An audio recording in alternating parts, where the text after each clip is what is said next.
School থেকে বের করে দিলেন দিদিমণি। মহকুমা শাসকের দপ্তরে অভিযোগ পরিবারের তরফ থেকে। বসিরহাটের মথুরাপুর এলাকার ঘটনা। শিশুটির মা অভিযোগ করেছেন যে দিদিমণি বলেছেন বাবার রোগের কারণে স্কুলে রাখা যাবে না এবং দিদিমণি অস্বীকারও করেছেন সেই অভিযোগ। তাই জানা গেছে খবর সূত্রে। উত্তর 24 পরগনার বসিরহাট মহকুমার 2 নম্বর ব্লকের মথুরাপুর এলাকায় একটি অমানবিক ঘটনা ঘটেছে। একজন ব্যক্তি এইচআইভি আক্রান্ত হওয়ার কারণে তার 4 বছরের ছেলেকে আইসিডি স্কুল থেকে বের করে দেওয়া হয়েছে। শিশুটির মা অভিযোগ করেছেন যে স্কুলের দিদিমণি বলেছেন যে তার বাবার রোগের কারণে তাকে আর স্কুলে রাখা যাবে না। পরিবারটি মহকুমা শাসকের দপ্তরের অভিযোগ দায়ের করেছে এবং শিশুটিকে স্কুলে ফিরিয়ে নেওয়ার দাবি জানিয়েছে। তবে স্কুলের দিদিমণি অভিযোগ অস্বীকার করেছেন এবং বলেছেন যে তিনি কোনো অন্যায় করেননি। এই ঘটনায় এলাকায় তীব্র প্রতিক্রিয়া হয়েছে এবং শিশুটির পরিবারকে সহযোগিতা করার আশ্বাস দেওয়া হয়েছে বলে খবর সূত্রে জানা গিয়েছে। Bureau report, রাতদিন news network.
ছেলের সঙ্গে কি হয়েছে বলুন তো?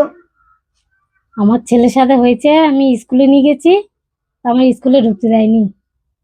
স্কুলে দিদিমণি বললো তোমার ছেলে স্কুলে নিয়ে আসবে না। কেন কেন? বললো এরকম তোর বাবা হসপিটাল, ওর বাবা হসপিটালে ভর্তি, তাই। আপনার সঙ্গে কি হয়েছে যে হাসপাতালে ভর্তি? ওই কিডনির সমস্যা আর একটু বুকের সমস্যা। অর্থাৎ এইচআইভি রোগে আক্রান্ত হয়েছে, তাই তো? ও, তা তার জন্য আপনার ছেলেকে কেন স্কুলে যেতে বারণ করবে? সেইটাই তো আমি বুঝতে পারছি না। বললো কি না তোর বাবা এরকম হসপিটাল ভর্তি, তার ছেলে যেন স্কুলে না আসে। আমার তো তাই বলে তার পরের দিন ওরকম স্কুলে নিয়ে গেছি, তাও ওরকম ভাবে বলে তাই দিল স্কুল থেকে। আপনারা কি চাইছেন? আমি চাই আমার যেন ছেলে স্কুলে পড়ে, আর 5 জনের মতন সবাই যেরকম স্কুলে আসে আমার ছেলেও যেন স্কুলে যেতে পারে, এটাই আমি চাই। আপনার ছেলে কি কোন পেশা পড়ে? ওই কিছু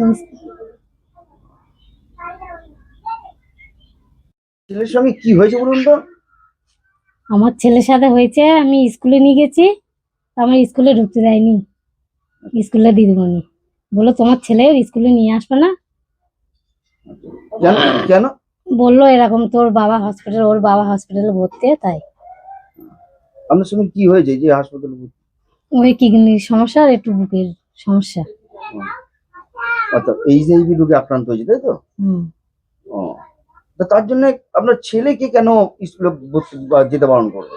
সেইটাই তো আমি বুঝতে পারছি না। বললো কি না তোর বাবা এরকম হসপিটাল ভর্তি, তার ছেলে যেন স্কুলে না আসে। আমার তো তাই বলে তার পরের দিন ওরকম স্কুলে নিয়ে গেছি, তাও ওরকম ভাবে বলে তাই দিল স্কুল থেকে। আপনারা কি চাইছেন? আমি চাই আমার যেন ছেলে স্কুলে পড়ে, আর 5 জনের মতন সবাই যেরকম স্কুলে আসে আমার ছেলেও যেন স্কুলে যেতে পারে, এটাই আমি চাই। আপনার ছেলে কি কোন পেশা পড়ে? ওই কিছু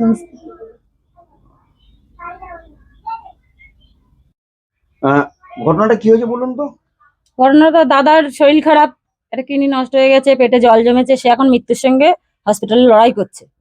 তারপরেও বাচ্চাটা স্কুলে যাচ্ছে, বাচ্চাকে স্কুলে ঢুকতে দিচ্ছে না। তারপরের দিনও স্কুলে নিয়ে গেছে, তারপরের দিনও স্কুল থেকে বার করে দিচ্ছে। এদিকে আবার স্কুলে বারণ করছে, আবার এদিকে বাড়ি থেকে কেউ গেলে তার হাতে ডিম দিয়ে দিচ্ছে, দিয়ে আবার ছবি করে নিচ্ছে। কে তার মানে কে ঢুকতে দিচ্ছে নাকি? দিদিমণি, স্কুলে দিদিমণি।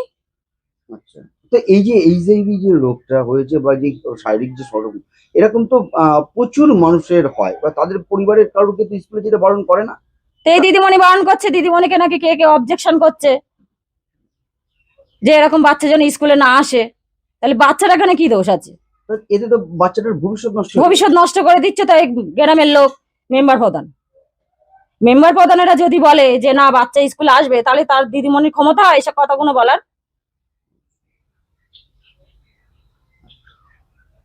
আপনি কি চাইছেন? আমি চাইছি যেন আমার দাদা বৌদির এই দুটো বাচ্চা, দুটো ছেলে যেন পুরো মর্যাদা হিসেবে যেন যেরকম আর বাচ্চারা স্কুলে যায় সেরকম ভাবে যেন স্কুলে যেতে পারে, যেন সেই সম্মানটুকু পায়, আমি সেইটুকুনি চাচ্ছি, আর কিছু না। জয়দেব দাস, যিনি একটা বিরল রোগে হাসপাতালে চিকিৎসাধীন রয়েছে, তার ছোট্ট একটা বাচ্চা, তাকে আপনি স্কুলে আসতে কেন বারণ করেছেন? আমি তো বারণ করিনি তো।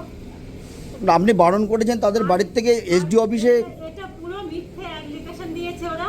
কারণ আমি স্কুল করেছি, বাচ্চাটা নিয়ে আমাদের সাবমিট করতে গেলে ফটো তুলতে হয়, ফটো তোলা আছে, সে সবই আছে। আর কেউ বলতে পারে না, এখানে মিস্ত্রিরা কাজ করছিল, আশেপাশে সবাই জানে যে আমি ওকে আজকে আসতেও বারণ করেনি, স্কুলতে তাড়িয়েও দেয়নি, আমার স্কুলে পড়াশোনা করেছে, খাবার নিয়েছে, সবই করেছে। কিন্তু তাদের পরিবারের থেকে যেটা পরিষ্কারভাবে দাবি করা হচ্ছে, এবং ওনাদের সংগঠন থেকেও এসেছে, যে আপনি যে ছবিটা আপনি এসডিওকে দেখিয়েছেন সেটা পুরনো ছবি।